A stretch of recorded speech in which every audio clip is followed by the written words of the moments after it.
What's up guys, and welcome back to On the Brick with another minifig showcase. Today I have for you a figure that I've been sitting on for quite a while. This is ARC Trooper Waxer. Sort of. Despite appearing in several episodes of the Clone Wars and being a fan favorite, Waxer's official designation has never been said. However, we do know that Waxer served in Ghost Company alongside one of his fellow 212th troopers, Boyle. The two of them were pretty much always together, and they fought in the Battle of Ryloth and the Second Battle of Geonosis. Waxer would go on to serve as a platoon leader with the rank of Clone Lieutenant during the Battle of Umbara. Unfortunately, due to the evil doings of Jedi General Pong Krell, it was in this battle that Waxer was slain thanks to friendly fire. During the Battle of Ryloth, Waxer and Boyle came across a small Twi'lek girl named Numa. Waxer stayed with Numa, helping her and comforting her as she would help them too. This encounter would have a noticeable impact on Waxer, as afterwards he would have a very notable image of Numa on his helmet.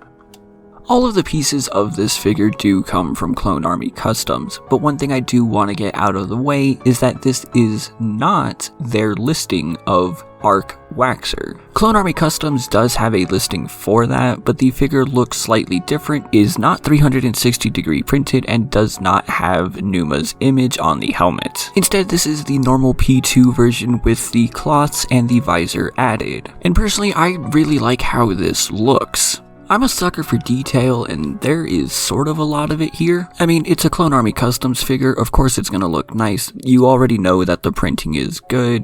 The color choice is excellent, and they really did a good job just capturing the look of Waxer to begin with. This figure is 360-degree printed, so of course there's details all around it, and there's just something about the cloths that CloneArmyCustoms does that I really like. Okay, a quick timeout here. These cloths actually come from the Cape Cantina. I took a quick look through their website and was not able to find this exact comma. I was able to find the shoulder pauldron, but even despite that, all of their other designs look exactly like this one, just in different colors. So yeah, the figure is from CloneArmyCustoms, the cloth is from the Cape Cantina. I think the comma here really works with this figure. It works with all of his figures, to be honest, but I really like how these straps work, and they make it seem less like something that I had to put in between pieces and more like something that Waxer is actually wearing. I also really like how they have these pockets included. I know there's a different name for those, but I can't think of it right now, and I've literally spent like 5 minutes trying to think of what they're called. Point being is that I like that they are there. This figure does have one slight problem though, and if you've ever bought a CloneArmyCustom visor before, then you probably won't be surprised to learn that, yeah,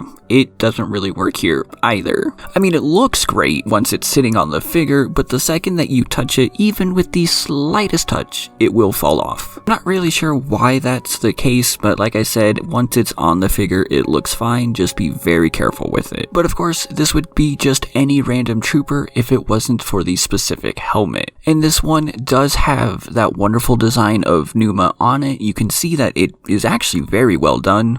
Even though these helmets are small, making the Numa design even smaller, it still looks really good and is identifiable. Of course, there are tally marks on either side of the helmet as well. So overall, this is a figure that I am very happy to have. I think it looks wonderful, and if you would like to pick one up yourself, the links are in the description down below. Like I said, I know the cloths are from the Cape Cantina, but I couldn't find this exact one on there. I'm sure you'll find something of your liking though. Please let me know your thoughts in the comments down below. Do remember that tomorrow my website launches. Give a like if you liked what you saw. Please do consider subscribing if you're a fan of custom LEGO and ringing that bell for all future videos. A huge thank you to all of my patrons for their wonderful and continued support. For only $3 a month, you can see your name on screen, or for a little more, you can get shoutouts like Jonathan, Jaden, JVP, and Project Elements. Thank you all so much for watching, and I will see you next time.